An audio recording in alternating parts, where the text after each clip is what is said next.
एक जगह लिखा है 2 महीने बारात रही, एक जगह लिखा है 1 महीने रही, और पता ही नहीं लगा कि वो किस तरह का आनंद।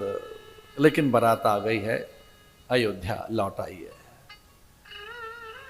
अब राम लखन अकेले नहीं, ये रिपुदमन और भरत अकेले नहीं, चारों भाई 4 दिव्य सत्ताओं के साथ आए हैं। अयोध्या सजी हुई है, चौक पूरे गए हैं, बंदनवार, मंगल कलश, तोरण द्वार, समूची अयोध्या में आनंदोल्लास है, अद्भुत आनंद है।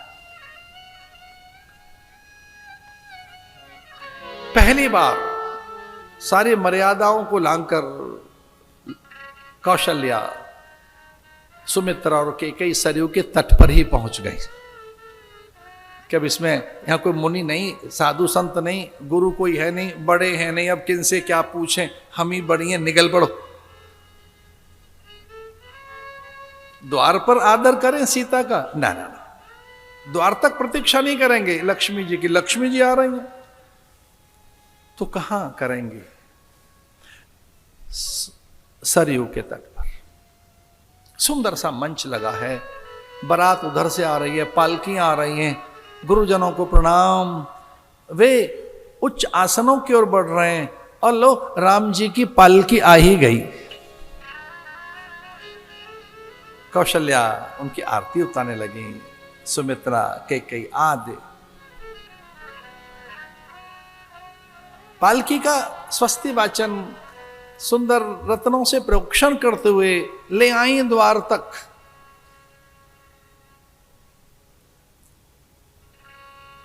कौशल्या से रहा नहीं गया, वो गोद में सीता को लेकर खड़ी हो गई। ऐसा आता है सीता के पैर धरती पर न पड़े। रत्न जड़ित आंगन है हमारा, ये सुंदर सा आंगन ना, सुकुमारी हैं जानकी जी, मैं गोद में उठाऊंगी। पालकी में से गोद में ले लिया सीता जी को। एक बित्त लगभग इतना, पराग कण बिछाए गए थे कमल के, केसर के, लगभग इतना बित्त इसको कहते हैं। कनिष्ठिका, जैसे ये कनिष्ठिका है मेरी, इस धरती को छुए मेरी कनिष्ठिका और अंगुष्ठ ऊपर आकाश में रहे, इतना माप एक बित्त होता है। इतनी में कोमल पराग कण बिछाए गए थे सीता के लिए। आरती उतार ले गई। शगुन ये है कि सीता को पहले कुछ उपहार दिया जाए।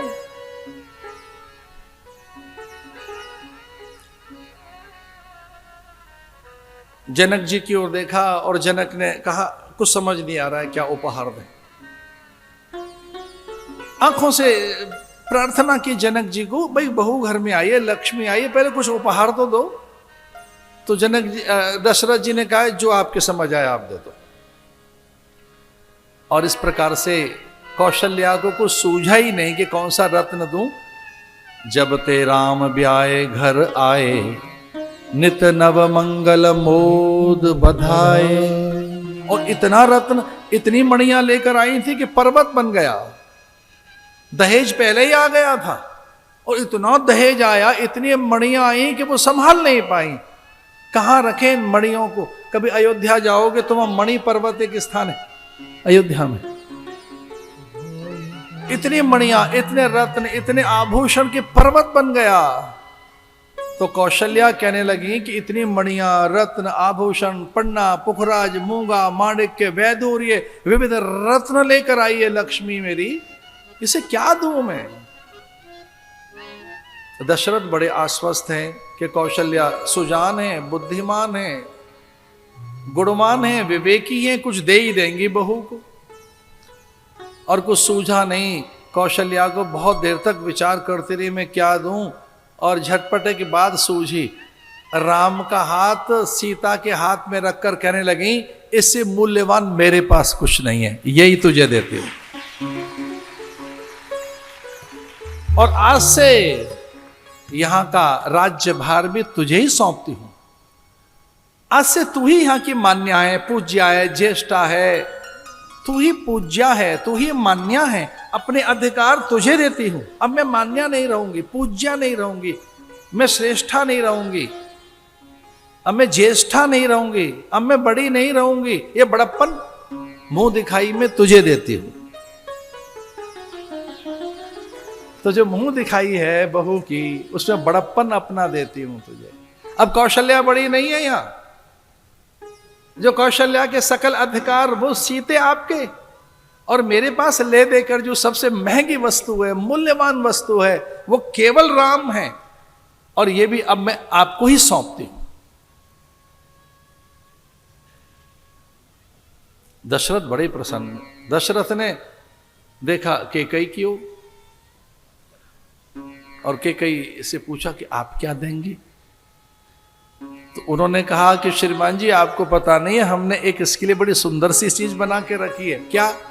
बोले आप उधर गए, हमने कनक भवन बनाया है, हमारे यहां नहीं रहेगी बहू, कनक भवन में रहेगी, सोने के महल में रहेगी। एक और बात, जिसमें कैकेयी, सुमित्रा और कौशल्या रहती थी, उन महलों में सीता कभी नहीं रही, कभी नहीं, पहले दिन भी नहीं रही। वो विश्वकर्मा को, इंद्र को आदेशित किया कैकेयी ने कि आप हमारे स्वामी के मित्र हैं, इतना तो करो हमारे लिए। अरे सची इंदिरा, सुरबालाएं, अरे सुनो तो सही इंद्राणी, इतना तो करो हमारे लिए, सोना हमसे ले लो, हमारे लिए एक भवन बना दो, हमारी बड़ी बहू कोई हमारे संग रहेगी। बोले बहू है कौन? तो उन्होंने कहा आंख बंद करके देखो, आ कौन रही है सीता? तो घबरा गई इंद्राणी, कह लगी वो सीता नहीं है, वो तो लक्ष्मी जी हैं, साक्षात लक्ष्मी। तो लक्ष्मी हम गृहस्थियों के बीच में रहेगी, हम गृहस्थ हैं, 100 संसार की बातें करते हैं, हमें कितनी सांसारिक चर्चाएं हैं हमारे आसपास, लौकिक चर्चाएं, हमारी बड़ी बहू हमारे संग तो नहीं रहेगी। राम और जानकी कनक भवन में रहेंगे।